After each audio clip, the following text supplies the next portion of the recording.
Hi, I'm Jocelyn Wright Callender, the author of the new novel for young adults, Growing Up Colored in the Jim Crow South, Making Do.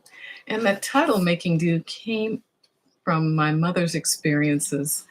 She said that during the Depression, a lot of times things weren't available. They didn't have the money to just run out to the store and buy whatever was needed.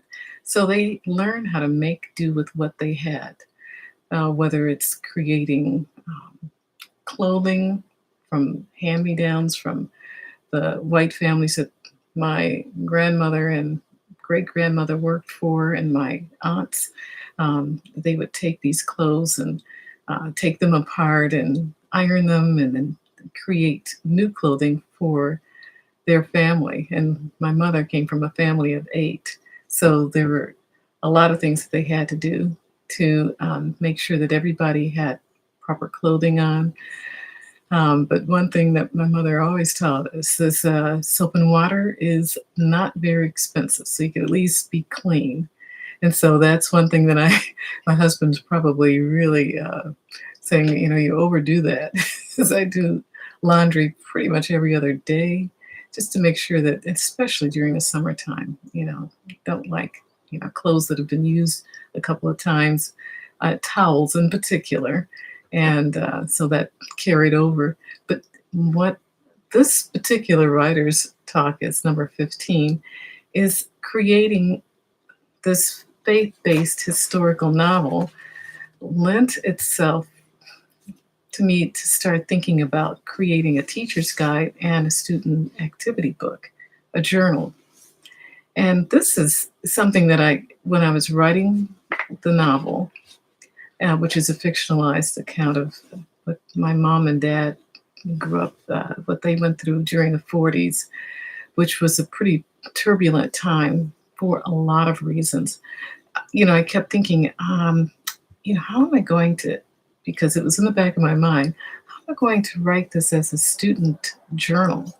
And how am I going to guide students to see the different parts that I can't explain in a novel without it becoming like, just too wordy or too, I guess, preachy. I don't want to ever write a book that my voice comes through more so than what the characters are kind of from their experiences are experiencing, and what their thought process might be in that experience. Because, whereas I didn't live in that time period, it kept coming to me through reading different novels, different biographies, looking at some of the Library of Congress information. It's like, how could anyone have excelled during that time? But yet, with God, everything is possible. All things are possible. And that was one of the features that I came to the conclusion of when talking to my parents, that they accomplished what they were able to do because of their faith in God. So the student activity book, I didn't want it to be too much. I wanted to draw the students in and not lean heavily on either concept of faith or historical concepts, but I wanted to just pull them into the story. And I guess what I'm saying is open it up so that they could see how living at that time was difficult, and in living in that time, what did these two characters do to get them through? So that was my key focal point in writing this student activity guides, which I have finished writing. And now I'm working on the teacher's journal, which will help them in presenting the materials to the students. So this is the new, there's always something new that a writer kind of thinks of.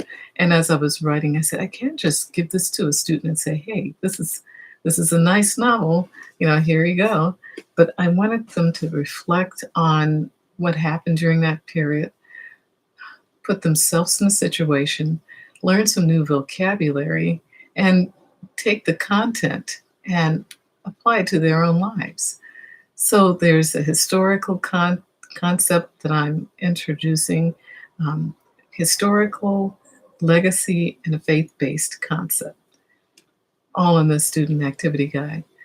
So I'll keep you posted as to how that's going. Um, the teacher's guide, of course, is always the one that's the most difficult for me to write, but I'm not going to shy away. I'm going to persevere and have the courage to pull this together so that it really dovetails into what the students are learning. And the reason, one last thing, the reason why I'm writing this as a school, perhaps a school journal for teachers and students, is because when I was teaching interns in a large public school district, I was surprised at how many teachers wanted to teach history but just did not have the time because of the curriculum that they were working on from the district, or because of just the activities in the course of the day. And now, since we're in these endemic times of COVID, there are a lot more responsibilities. So I thought if I can make this accessible and usable and hopefully beneficial to both the teachers and the students, it'll find its own audience. So more on that journey at a later time. Thank you so much for being with me today. Please subscribe, please share, and next week I'll continue the journey with you. Thank you. Bye-bye.